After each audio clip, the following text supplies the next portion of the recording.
አሁን ያታች ላይ በነብር በዘንዱ እስካሁን ድረስ የሚጠበቀው ያሰሩ በማንም ሰው መዳ አይችልም። መንገዱን አታሰሩ፣ ማይክ የሚጮህበት ማጉያ ድምጽ አታስገቡ ተብለዋል። አባዳና ናቸው ይሄን የተናገሩት። ደጃፉ ክፍት ነው እና አባዳና የገቡበት እና አባዲም የተገለጠላችሁ ግን ከዛ ይወጣ። ዝም ብላችሁ አድምጡት። ፏፏቴው ደስ አይል?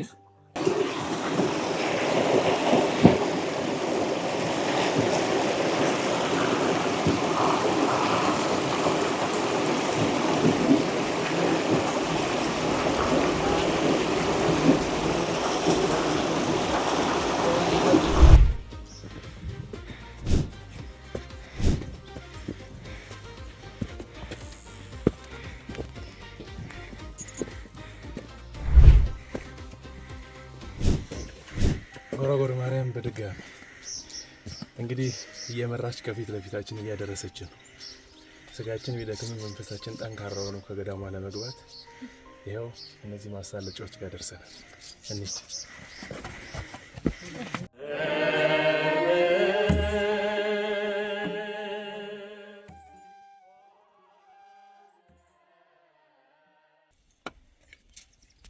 እዛ ማዶ አሻግረን የምናያት ቤተክርስቲያን ምንድን ናት አባ? ያቺ እምድጃት ኪዳነ ምሕረት ትባላለች። ብዙ የቆየች ቤተክርስቲያን ናት። የድሮ ቤተክርስቲያን ናት። 500 ዓመት በላይ ያስቆጠረች ቤተክርስቲያን ናት። 500 ዓመት? አዎ በእውነት እውነት ነው። ከዚህ ቦታ ጫን ይባላል ወዳ እንደዛ የቆየች ቤተክርስቲያን ናት። የድሮ ቤተክርስቲያኖች እንደዛ ነው የሚሰሩ። እምድጃት ኪዳነ ምሕረት። እዚህ አካባቢ ሌላ ቤተክርስቲያን አለ አይደል? ተሻግሮ አንዱ ላይ የምናየው ደግሞ ከወዳ ወይ ብላ ማርያም በዚህ ናት። ያቺ ወይ ብላ ማርያም ትባል እዛ ነው። ሰላም እንግዲህ ወደ ጎረጎር እየሄድን ነው። ድጋሚ በጣም በሚገርም ሁኔታ እመቤታችን ከፊት ቀድማን መንገዱን በሰላም እንድንገባና እንደው ሰላም የሆነ ነገርን ተሳልጦልን እንድናልፍ ሆነናል። ምክንያቱም ከደቂቃዎች በፊት በዚህ ስፍራ አሁን ባረፍንበት ቦታ ላይ ዝናብ ዘንቦ ነበረ። ከዛ ግን እኛ ስንደርስ አባርቶ በፀሐይ ቦታውን እያለፍን ነውና እጅግ በጣም ደስ የሚል በጣም ቆንጆ የሆነ ጉዞ እያደረግን ነው። አባ ገብረ ኢየሱስን ከፊት ለፊት አድርገን እና ወደፊት ብዙ ይቀረናል፣ ግን በአጭር ጊዜ ውስጥ እንገባለን። ምክንያቱም ይህ የእመቤታችን በረከት ረድኤቱን ለማግኘት በዚህ ስፍራ ነው።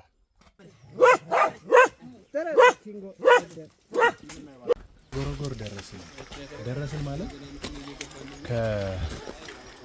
ከገዳሙ ክልል መግቢያ ጥግ ማለት እንጂ ከቤተ ክርስቲያኑ አይደለም። ከቤተ ክርስቲያኑ መግቢያ የገዳሙ በር የሚባለው በር እንደ ከተማ እንደዚህ የሚቆለፍ እንደዚህ የሚዘጋ የሚከፈት የለም።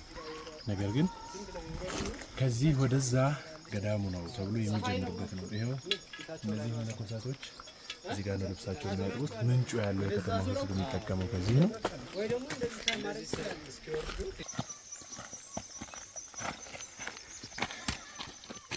በረከት አትፈልጉ? በረከት ከዛ ደግሞ ረድኤት። በእርግጥ ስጋ ጥቂትም ቢሆን ይደክማል፣ ትንሽ ጉልበትንም ዛል ያደርጋል። በጣም እርግጠኛ ሆኜ የምነግራችሁ ነገር ይሄንን ነገር በአይናችን እየዳሰስን ያየነው ጥቂት ሰዎች ነን። እርግጠኛ ሆኜ ነው የምነግራችሁ ይሄን ነገር ያየነው በአይናችን እጅግ በጣም ጥቂት የምንባል ሰዎች ነን። አያችሁት አይደል እንዴት እንደሚያምር? አሁን ያለነው ስድስቱ ቅዱሳን 600 አርድእት ኖሯቸው በዚህ ስፍራ ተገኝተው 1500 ዓመተ ምህረት ላይ የገደሟት ጎረጎር ማርያም። እንግዲህ 6 ታላላቅ የሆኑ ተራራዎች መሃል ነው የምንገኘው። እነዚህ ተራራዎች ቤተክርስቲያኒቱን አደጋና መከራ በመጣ ጊዜ አናታቸውን አንድ ላይ ገጥመው ቤተክርስቲያኗን ሰውረዋታል። በስጋ ይሄው ትንሽ ላብ ትንሽ የጉልበት ዝለት ይኖራል። በብዙ ቴራፒ በብዙ ቃላት የተሰደረ ምንም አይነት ብዙ ሳውና ባዝ ብዙ ስቲም ብንገባ ልናገኝ የማንችለው በረከት አለ። በጣም እርግጠኛ ሆኜ የምነግራችሁ ከኔ ድምጽ ጀርባ ባክግራውንድ ሳውንድ እንኳን አላስገባው። አንዴ ጆሮ ስጡኝ።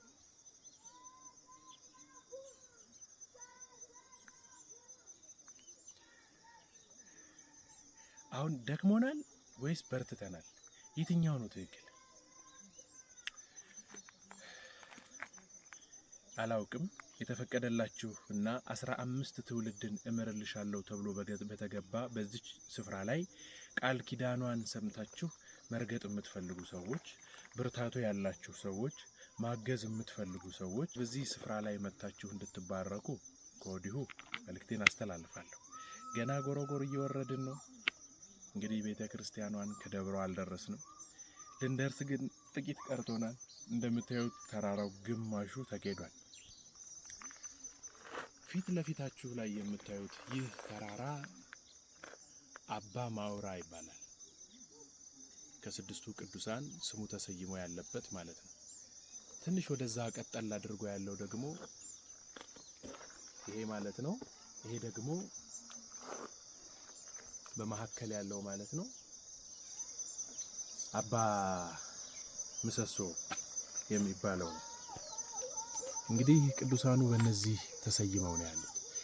ሶስተኛ የምናየው ቤተ መቅደስ የምትመስለው ይቺ ጉልላት ያላት ባለ ሁለት ባጥ ይህ የአባ ደንቆሮ ዓለምን አልሰማም፣ ዓለምን በመስማት አላስተናግድም፣ ምንም ነገር አልሰማም ብለው አባ ደንቆሮ ተብለው ተሰይመዋል። እንግዲህ እነዚህ ስድስቱ ቅዱሳን አቡነ መርዓዊ፣ አቡነ ምሰሶ፣ አቡነ ማዕብራ፣ አቡነ ደንቆሮ፣ አቡነ አላሽን እነዚህ ስድስቱ ቅዱሳን እግዚአብሔር ሲባርካቸው በስማችሁ እነዚህ ተራራዎች ይሰየማሉ ሲል ብድግ አድርጋችሁ አስባርኩ። እኛ ምግባችንን ልብሳችንን እንደምናስባርከው ማለት ነው። ብድግ አድርገው ተራራውን አስረክበዋል።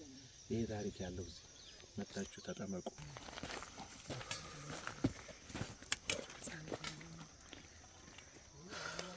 እናንተዬ እንዴት ናችሁ?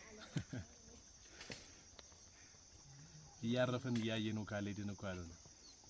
እንደው የመቄት ሰዎች ግን ያልመጣችሁ ሰዎች ትኖሩ ይሆን? አንዳንድ ጊዜ እኮ በእጅ የያዙት ወርቅ ከመዳብ ይቆጠራል ይባላል። በእውነት እኔ አዛውንትን አላልኩ፣ ሽማግሌዎችን፣ እናቶችን አላልኩ፣ ወጣቶች ይሄንን ቦታ አላያችሁት ይሆን?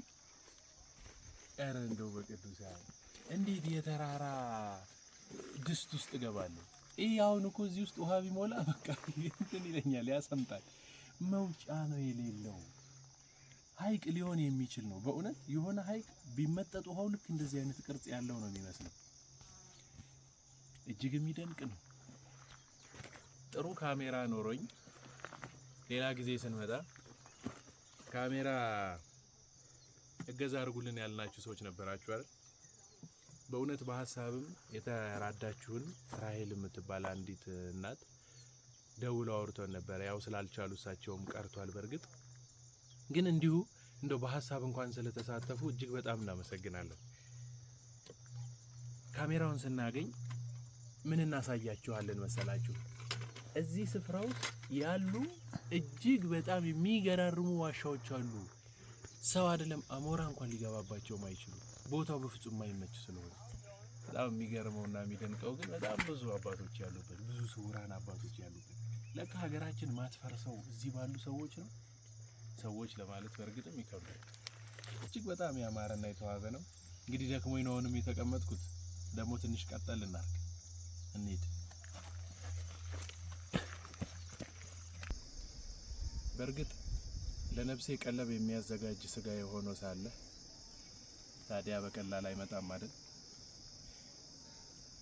እነዛ ስድስቱ ቅዱሳን የገነቡት የገደሙትን ገዳም በእግር መርገጥ ቃል ኪዳናቸው ጋር መሳተፍ እንዲሁ በነፃ ነው።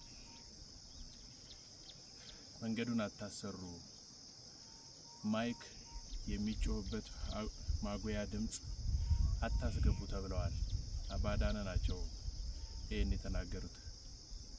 ምክንያቱም በረከት የሚገኘው በመኪና መጥቶ ደብሯ ገዳሟ ድረስ ለረገጠ ሰው ሳይሆን በእግሩ ገብቶ ያ ዮርዳኖስ ተብሎ ከሚጠራው ወንዝ የተጠመቁለት ነው። ትንሽ ያስፈልጋል። ሰባት ቴሌቪዥን ነው ወደ እናንተ እንዲህ ያሉ መርሃ ግብሮችን ሁል ጊዜ ይዘን እንመጣለን። እግዚአብሔር ረድቶን ስፍራውን በደንብ እንድናስጎበኛችሁ በካሜራ እገዛ ልታደርጉልን የምትችሉ ሰዎች በዚህ ስልክ ቁጥር እየደወላችሁ ብትተባበሩት መልካም ነው። ብትተባበሩ መልካም ነው። አካባቢውን በደንብ ዲቴል ልናሳያችሁ እንችላለን ለማለት ነው። እንግዲህ አሁን የምንቀርጸው በስልክ ስለሆነ ማለት ነውና አባታችን ከፊት ቀድመዋል። እሳቸውን እየተከተልን እንሄዳለን። አሁንም በረከቱን ወደ እናንተ የምናቀብላችሁ ነው የሚሆነው። እስኪ ደግሞ ጥቂት እንጓዝ።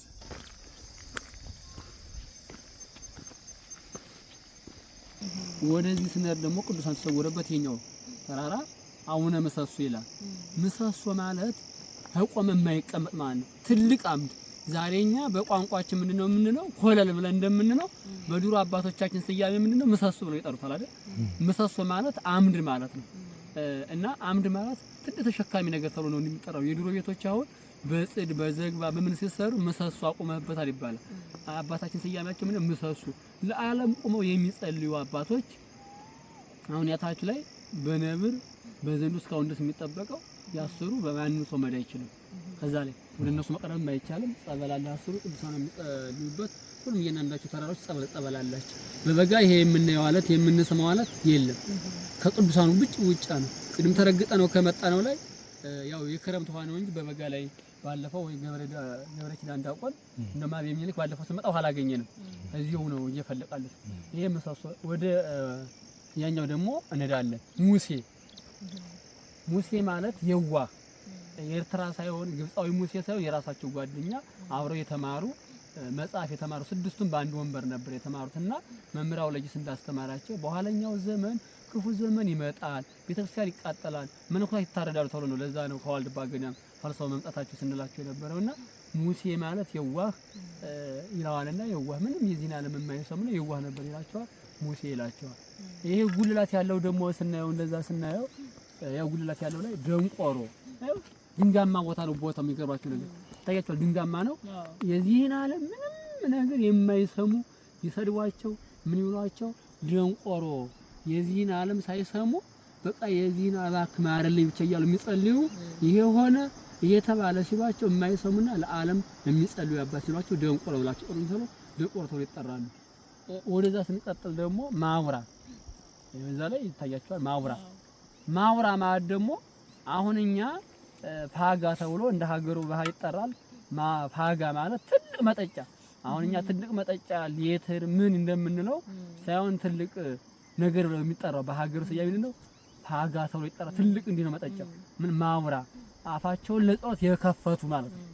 አፋቸውን ከፍተው አጸሎት ውጭ ሌላ ምንም የማያውቁ እባክህ ፈጣሪ ይህን ዓለም አታሳየን ጭንቀቱንም ምኖቱንም ብያለሁ ይጸልዩ ነበር ይላል። ማውራ ሲል መጠጫ ሰፊ ምስጋና ስለሚያመሰግኑ ማውራ ተጠሩ ይላል። በዚህ ሰዓት የምገኘው ከዚህ ወንዝ ዮርዳኖስ ተብሎ ከተጠራው ቃል ኪዳኑ ካለበት ስፍራ ላይ አመሻሽ ደረስኩና ይሄው ታጥበን ደግሞ ወደ ገዳሙ ልንገባ ነው።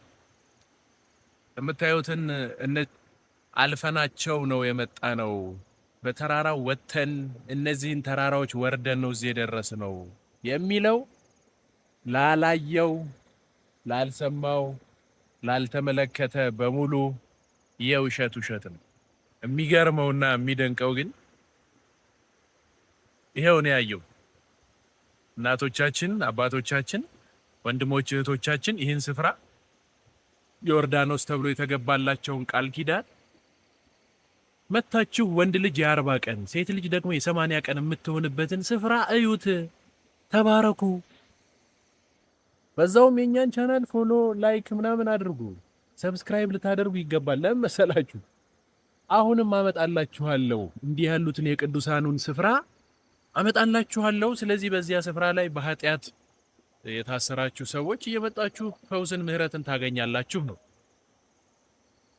እግዚአብሔር እዚህ አድርሶናል። ልብስ የላካችሁልን ለመነኮሳቱ ለመነኳኩስቱ በሙሉ አድርሰናል። እግዚአብሔር የተመሰገነ ይሁን። ደስ የሚል አቀባበል አድርገውልን አሁን ከጎረጎር ማርያም ከወንዝ ውስጥ ነን። እግዚአብሔር የተመሰገነ ይሁን። ጓደኞቼ እዛ ጋር ልብሳቸውን አውልቀው ታጥበዋል። ያው ካህን ሰው ፊት ራቁቱን አይቆምም። እሺ፣ ለዛ ነው ስታጠብ እንደው ከሩቁም ምናምን ያላሳየዋችሁ እና አይቻልም። ለዛም ጭምር ነው። ሃሌ ሃሌ ሃሌሉያ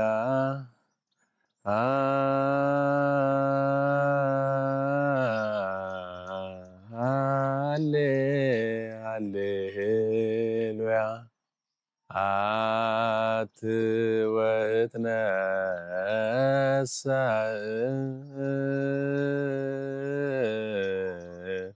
በስመ አብ ወወልድ ወመንፈስ ቅዱስ ሰለስተ አስማተ ነሲየ እትመረጎዝ እመኒ ወደኩ እትነሳ ወእመኒ ሆርኩ ውስተ ጽልመት እግዚአብሔር ያበርኒተ በእግዚአብሔር ተወከልኩ። የሰባት ቴሌቪዥን መርሃ ግብር ተከታታዮች አሁን የምንገኘው በሰሜን ወሎ መቄት ገረገራ እንዲሁም ደግሞ ምዕራፈ ቅዱሳን ቅድስት ማርያም ገዳም ውስጥ ነው። እዚህ ገዳም እንግዲህ ዕለቱን ሰዓታት ስለሚቆም የሰዓታቱን መግቢያ የመጀመሪያውን ክፍል በስመ አብ ብለው የሚጀምሩበትን ነው ያልኩላችሁ። በእውነት ቅዱሳን ተሰወሩበት አሉበት ቢባል ምንም የማይገርም ቦታ ነው።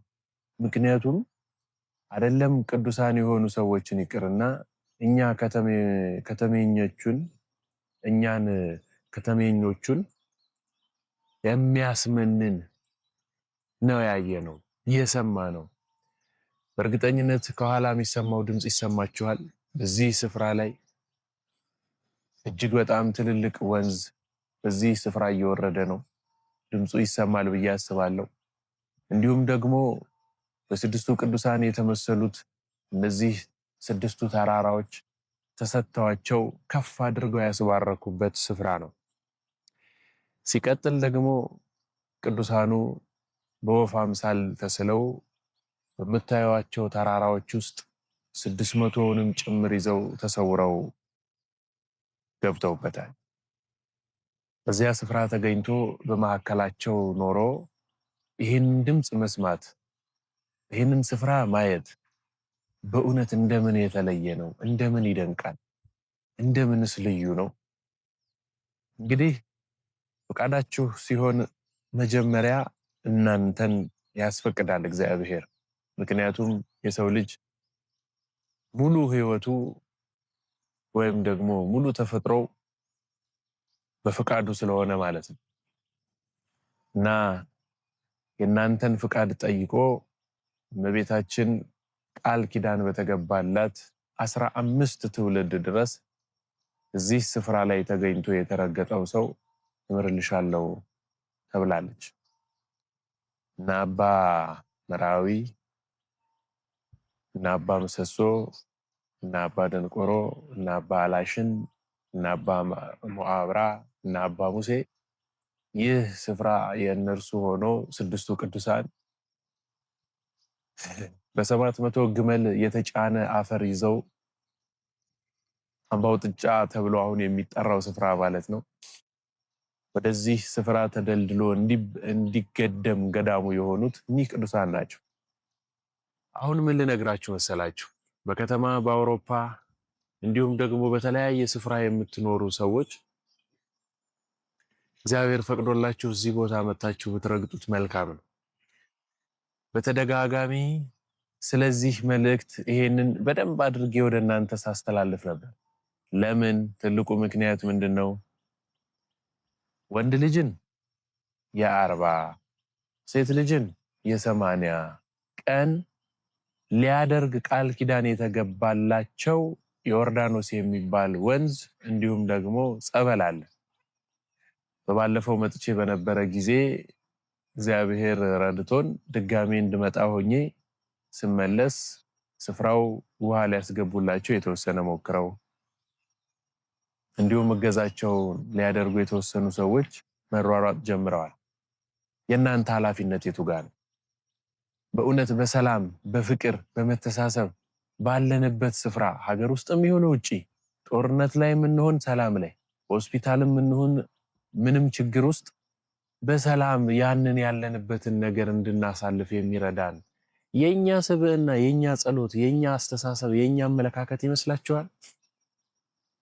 በእውነት የማይታሰብ ነው። ምክንያቱም እኚህ ቅዱሳን እስካሁን ተሰወሩ እንጂ ሞቱ የሚል ታሪክም ትርክትም ትንግርትም ስለሌለ ያለውና የሚታየው መሰወራቸው እስከሆነ ድረስ በየስማችን እስከሚያውቁን ድረስ ይሰማኛል። እየጠሩ እባክህን ማረልን፣ እባክህን ማረልን እንደሚሉ እርግጠኛ ነኝ።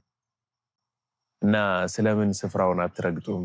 ስለምንስ ወደ ቤቱ አትመለሱ? እንግዲህ የቀሩን መንገዶች አሉ። ገና ዛሬ ጠዋት ነው፣ ልንወጣ ነው። የምታዩትን ከጀርባ ይሄንን ተራራ ነው በእግራችን የምንወጣው። በዚያ ስፍራ እመቤታችን እንደምትረዳን እሙን ነው። ሰላም ለኪ ተደግሞልናል። በዚህ በኩል ያሉት ትልልቅ ቶቹ ተራራዎች እጅግ የሚያስፈሩ ናቸው። በእነዚህ ላይ ነው ወተን ወደ ከተማ የምንሄደው። ያንን ቀረብ አድርገውማ ይሄ የምትመለከቱት ተራራ አባ ደንቆሮ ይባላል። በአቡነ ደንቆሮ ስም የተያዘ ነው። አቡነ ደንቆሮ ወይም ደግሞ አባ ደንቆሮ የተባሉበት ትልቁ ምክንያት የዚህን ዓለም ጩኸት፣ የዚህን ዓለም ጫጫታ፣ የዚህን ዓለም ንግርት አልሰማም ወይም ደግሞ አይሰማም፣ የማይሰማ የማያይ ማለት ነው። እና አቡነ ደንቆሮ በዚህ ልክ የዓለምን ጩኸት የእኛን ጫጫታ ላለመስማት በስማቸው ተሰይሞ በዚህ ቦታ ላይ ከትመዋል። እንግዲህ እነዚህ ስድስቱ ቅዱሳን ይህ በስማቸው ሲሰየም እነዚህ ተራራዎች እግዚአብሔር አምላክ እመቤታችን ቅድስት ድንግል ማርያምን፣ ቅዱስ ሚካኤልን፣ ቅዱስ ገብርኤልን እንዲሁም ሌሎች ቅዱሳኖችን ሰብስቦ በስማቸው ሲሰየም እነዚህ ተራራዎችን ቅድስናቸውን የሚያረጋግጥ ነገር አሳይቷቸዋል። በጣም ብንበረታና ብርቱ ጠንካራ ሰዎች ብንሆን 10፣ 15 ኪሎ 20 ኪሎ ወደ ላይ ከፍ አድርገን እንይዝ ይሆናል። እኚህ ቅዱሳን ግን እነዚህን ተራራዎች ብድግ አድርገው አስባርከዋል። ይህ ድንቅ ተአምር የሆነበት ስፍራ ነው ማለት ነው። አንድ ሰው ተራራ አንስቶ ሲያስባርክ አስባችሁታል? ስለዚህ እግዚአብሔር ከሁላችን ጋር ይሁን። ቀሪውን ጊዜ ይባርክልን። መንገዳችንን ደግሞ እንዲሁ እያሳለጡ አባ አብረውን ነው። ይኸው እንደምትመለከቱት መነኮካኩስቱ እያስተካከሉ ነው። ድንጋይ እንደዚህ ተነስቶ ነው። ድንጋዩን እንደዚህ ለቅመው አንስተው ነው ገዳሙ የሚሰራው። የሚገርማችሁ በዚህ ተራራ ውስጥ ድንጋይ ስለሆነ አፈር ስለሌለው ከላይ ከአናት ከተራራው ላይ አፈር እየማሱ እያመጡ እየደለደሉ ነው እየተከሉ እንደው ቃሪያም እንደው ድንችም የሚያገኙት።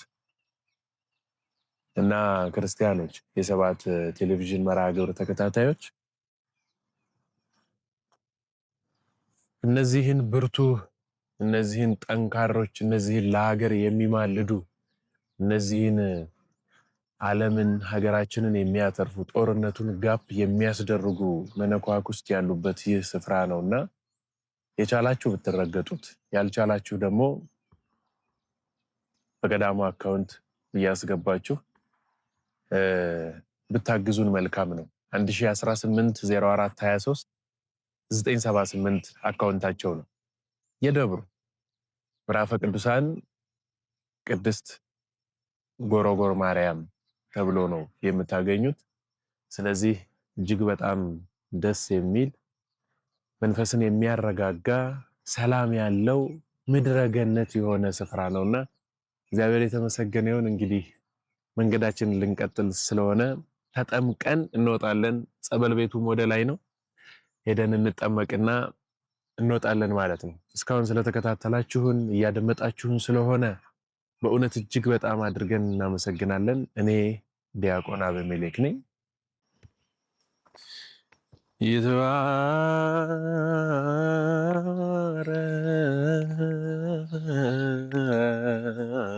ይትባረክ እግዚአብሔር። ያይማ አሁን ተከፍቶ የታያቸዋል። ደጃፉ ክፍት ነው እና አባዳና የገቡበት እና አባልኛ የተገለጠላቸው እንግዲህ ከዛ የወጡ ቅዱሳኖቹ እዚህ ከዚህ ክልል ውስጥ ሁሉም ነገር ነው ያሉትና ማንኛውም ነገር ተስፋ ነፍስና ተስፋ ስጋ አግኝቶ እንደሚሄድ ነው የሚናገር። የኛ አቡነ ሙሴ እሺ፣ ያኛው አቡነ ሙሴ እሺ፣ ማን ነው? አራት ደርሰናል። አራተኛው የገባ ማን ነው? ደቀ መዛሙርቱ ገን የሚባለው ሙቶ ያስነሱት ነው። እኚህ ቅዱሳኖቹ 6 ናቸው። ወደ ላይ እንዴት ስንመለስ ደግሞ እንደዚህ ያኛው ደግሞ ደንቆሮ ጉልላቷ ላይ ነው። ላይ ጉልላት ቤተክርስቲያን አለባት። ቤታችን ቤተክርስቲያን ዳብዛ ማለት ትባላለች። ያቺ የሮዛ ተራራሽ አሁን 7ኛው ያው ገን ብያቸዋለሁ። ገን ድቅም እንትን መብረቅ ገሎት አረምን ያስጠመቀ ነበር። አጥምቀው ይሄን ባትሰጡታ ማንና እነናች ተራራዎቹ ይሄ ነው። ወዳማ የምናየው ደግሞ ጋይንት ደቡብ ጎንደር ነው። ያ ፊት ለፊት የምታውታል አይደለ? ይሄ ደቡብ ጎንደር ነው። ውሃውን እንደርጎ የሚለው ወርታች ደግሞ ይሄ በሽሎ ሆዶ አባይ የሚጠራው አሁን ይሄ ቦታው አነሰው አባይ ተፋሰተው ነው የሚጠራው። ይሄ ቦታው ላይ እስከ ስሙ አባይ ተፋሰው ነው። አባይ ተፋሰ አንድ ራስተው ስለሚጠራና ይሄ ወርዶ ተለያየ ታች ላይ ይገጥማል ማለት ነው። ይሄ ወንዝ አሁን የምናየው እና እዛ ነው ታች ላይ እናያታለን። የተንጠለጠለው በአት ደግሞ ታች ያለ መንፈስ በአት ይሄ በአቱ ተንጠልጥሏል። የምታዩት ቤት ይሄን እንግዲህ ስጋታችን ለዚህ ነው። ልጆቻችን እንግዲህ በሚዲያቸው አስተዋውቃችሁ አንድ ተረባርበን መስራት እግዚአብሔር ይፍቀድልን። እጅግ በጣም የሚያምር መቼም እየተመለከታችሁት ነው ብዬ አስባለሁ። ይህ ቦታ ቅድም እንዳልኳችሁ ሴቶች ልጆቻችንን፣ ሴቶች እናቶቻችንን በሙሉ የ80 ቀን ያደርግልናል። ምን ሲሆኑ መሰላችሁ? ይሄው በዚህ ውሃ የተጠመቁ ቀን ሴቶች ልጆችን የ80 ወንዶች ልጆችን ደግሞ የ40 ቀን ያደርጋል። ይህ ወንዝ የሚገኘው በሰሜን ወሎ ገራገራ መቄት ደርሰን ከደብረ ዘቢጥ ረጅም ኪሎ ሜትሮችን ተጉዘን ተራራ ጋራውን ወርደን ምዕራፈ ቅዱሳን ቅድስት ማርያም ገዳም የ606ቱ መስራች የሆነችው እዛ ነን። እንግዲህ በተደጋጋሚ ስለ 606ቱ ቅዱሳን ስለ 6ቱ ቅዱሳን እያነሳን ብዙ ነግረናችኋል፣ ብዙ ተርከናል። አሁን ደግሞ ቃል ኪዳን ወደ ተገባላቸው ቃል ኪዳን ወዳለው ቦታ መተን ነው ለማሳየት እየሞከርን ያለን። እንደምታዩት ይህ ስፍራ ስለ እውነት በጣም የሚማርክ እጅግ በጣም የተዋበ ድንቅ ስፍራ። ዝም ብላችሁ አድምጡት። ፏፏቴው ደስ አይል?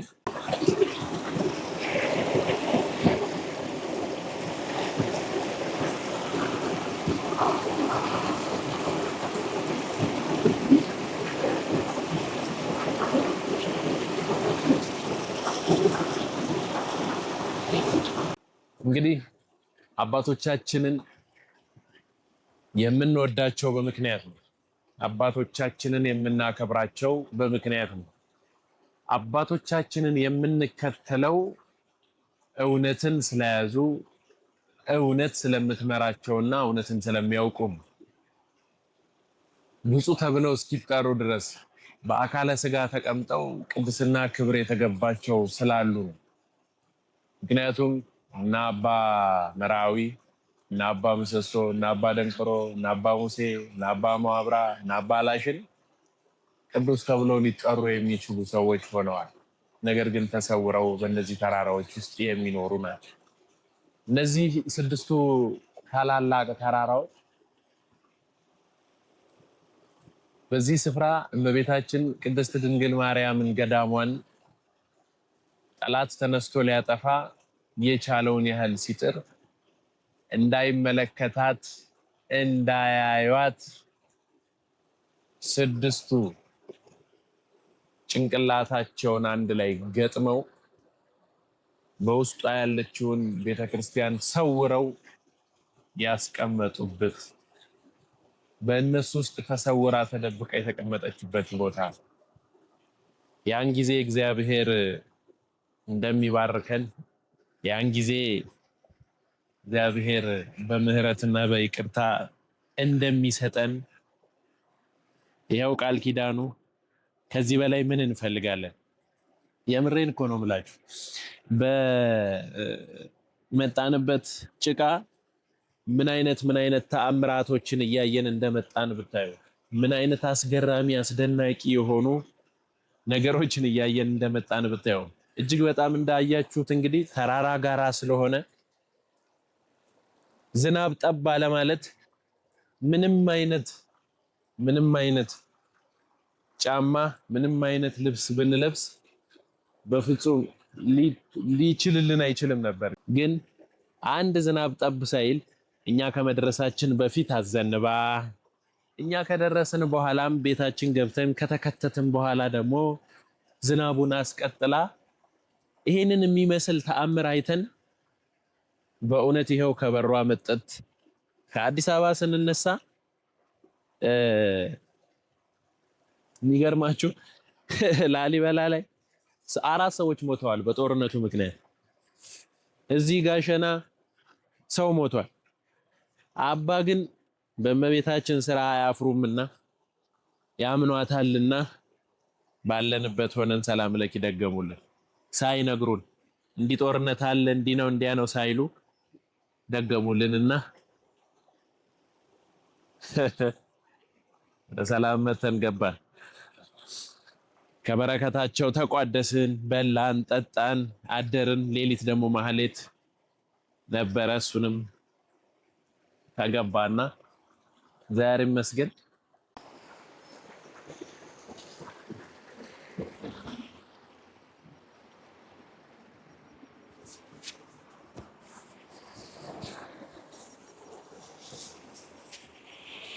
ከባድ ነው፣ ያሳልፋል፣ ግን ያስፈራል። ስለዚህ ምንም ቢሆን መተናል አንዴ አንቀርም። ስለዚህ እስኪ ተከተሉን እኛ ምንሄድ። ይሄ የምናየው ከላይ ሲመጣ እንደዚህ ከላይ ቅድም መነሻችን ውሃው ላይ መግቢያችን ላይ ያየነው ውሃ ነው። ይሄ እየመጣ ያለውና ከላይ ከቀረው ወደዚህ አይመጣም፣ ከላይ ላይ ነው። አሁን እንግዲህ የዘንድሮን ክረምት በጣም በስጋት ነው ያለነው፣ ጭንቀት ላይ ነው ያለነው። ይሄን ተመልክታችሁ የተሻላችሁ ያህል ለገዳማችሁ ግዳፍ አድርጉ ለማለት ነው። እንግዲህ ልጆቻችን እናንተም ጉልበታችሁን ባርኮ ድካሙን ድካመ ስጋ ድካመ ነፍስ ያርግልን። ቅዱሳን በረከት አይለይብን ነው። ሰላም ይሁን። ሰላም ያግባል። አሁን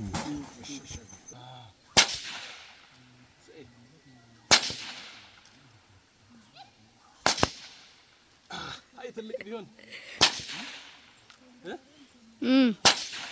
አይ ትልቅ ቢሆን